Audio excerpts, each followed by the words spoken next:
वंचित पत्रकारांना न्याय देण्यासाठी यंत्रणा सक्षम करण्याची गरज उपसभापती नीलम गोऱ्हे. पत्रकारांच्या अडचणीकडे विधान परिषद सभागृहाने वेधले लक्ष. महाराष्ट्र विधान परिषदेत नियम 101 अन्वये लक्षवेधी सूचनेअंतर्गत पत्रकार व वृत्तपत्र विक्रेत्यांसाठी जाहीर केलेले आर्थिक विकास महामंडळ कार्यवाही करून त्यांच्या कल्याणासाठी उपाययोजना करण्याबाबतचा मुद्दा विधान परिषद सदस्य श्रीकांत भारती यांनी उपस्थित केला. यावेळी पीठासन अधिकारी म्हणून बोलताना विधान परिषद उपसभापती डॉक्टर नीलम गोऱ्हे यांनी पत्रकारांना येणाऱ्या प्रत्यक्ष अडचणीकडे सरकारचे लक्ष वेधले.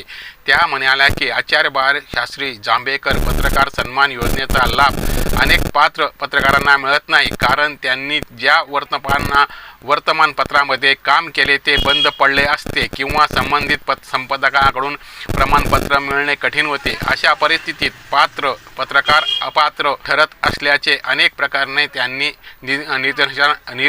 निदर्शनास आणून दिली आणि त्यांनी सांगितले. डॉक्टर गोऱ्हे पुढे म्हणाल्या की अशा प्रकरणामध्ये सत्यता पडताळण्यासाठी माहिती व तंत्रज्ञान मंत्र्यांच्या अध्यक्षतेखाली समितीच्या कामात निकषाबाबत तांत्रिक अडचणीतून मार्ग काढण्यास व यंत्रणा स्थापन करण्याची गरज आहे, जेणेकरून पत्रकारांना आपली बाजू मांडण्यासाठी योग्य मंच उपलब्ध होईल. अनेक वृद्ध पत्रकार आजारी असून योजनांचा लाभ मिळवण्यासाठी प्रयत्न करीत असतात, मात्र विद्यमान यंत्रणेतील मर्यादांमुळे त्यांना अडचणी येत असल्याचे त्यांनी स्पष्ट केले. तसेच जिल्हा स्तरावर माहिती व जनसंपर्क महासंचालनालयाला DGIPR या संदर्भात अधिक अधिकार देऊन एक सक्षम आणि कायमस्वरूपी यंत्रणा उभी करण्याची आवश्यकता आहे, असे त्यांनी नमूद केले. मुख्यमंत्री कार्यालयाकडे